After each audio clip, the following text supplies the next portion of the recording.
Създаването на стилен и функционален офис у дома не е лесна задача.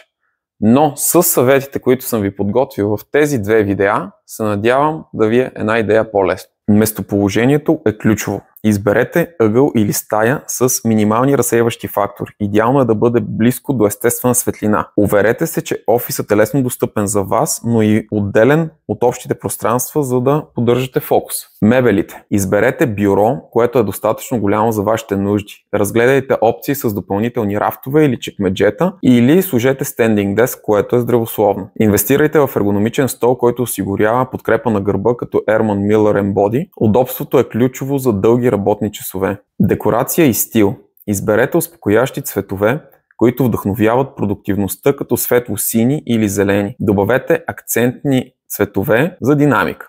Добавете картини, снимки или плакати, които ви вдъхновяват. Използвайте и растения, които ще внесат свежест и живот. Това бяха съветите, които съм подготвил за днес. Очаквайте втора част за останалите.